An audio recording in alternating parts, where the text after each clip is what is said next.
વિશ્વ યોગ દિવસની ઉજવણીના ભાગરૂપે જિલ્લા કલેક્ટર શ્રી અર્પિત સાગરના અધ્યક્ષસ્થાને પ્રેસ કોન્ફરન્સ યોજાઈ હતી, જેમાં જિલ્લા કલેક્ટરે પત્રકારોને માહિતી આપતા જણાવ્યું હતું કે યોગ દિવસ ફક્ત એક તારીખ નથી, પરંતુ સ્વાસ્થ્ય, શાંતિ અને એકતાનું પ્રતીક છે, જે આપણા પ્રાચીન ભારતની જ્ઞાનની વૈશ્વિક સ્વીકૃતિ દર્શાવે છે.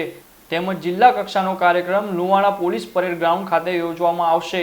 આ ઉપરાંત નગરપાલિકા અને તાલુકા કક્ષાના સંયુક્ત કાર્યક્રમ શ્રી મહાત્મા ગાંધી વિનય મંદિર મલેકપુર અને શ્રી ઓછવલાલ શેઠ હાઈ ખાતે યોજાશે.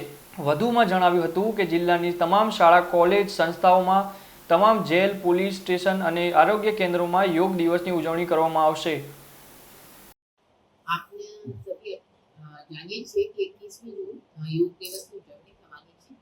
તો તે દિવસે જિલ્લાના મુખ્ય મથક પોલીસ પરેડ ગ્રાઉન્ડ લુણાવાડામાં મેઇન પ્રોગ્રામ થવાનો છે જિલ્લા કક્ષાનો, અને આમાં ટોટલ 2500 જેટલા લોકોને ભેગા કરવાનું છે અને સાથે મળીને યોગ કરવાનું છે. આ સિવાય તાલુકા કક્ષાના સ્તર પર નક્કી કરવામાં આવ્યા છે. લુણાવાડા તાલુકા કક્ષા નગરપાલિકાના અલગથી નગરપાલિકાની અલગથી પ્રોગ્રામ થશે અને તાલુકા લેવલ પર શ્રી મહાત્મા ગાંધી વિનય મંદિર મલેકપુરમાં થશે. પછી સંતરામપુરમાં JH મહેતા હાઈસ્કૂલમાં થશે. બાલાસિનોરમાં ઓછવા સેન હાઈસ્કૂલમાં અને ખાનપુરમાં KM જોશી હાઈસ્કૂલ બાકોર પાંડરવાડા, કડાણામાં EMRS કડાણા દીવડા, મીરપુરમાં દેસાઈ CM હાઈસ્કૂલ મીરપુર.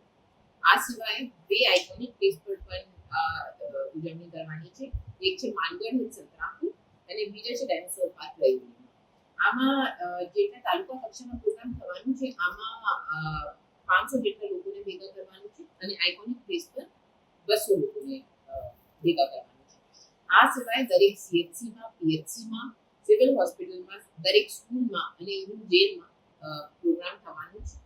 તો આ પ્રેસ કોન્ફરન્સ મારફતે હું બધા લોકોને, પબ્લિકને મહીસાગર જિલ્લાની એક અપીલ કરું છું કે મોટી સંખ્યામાં તમે તાલુકા કક્ષાએ કે જિલ્લા કક્ષાએના પ્રોગ્રામને પાર્ટ લો અને આ જો ઉજવણી થવાની છે એને આ સક્સેસફુલ થશે. આ મારી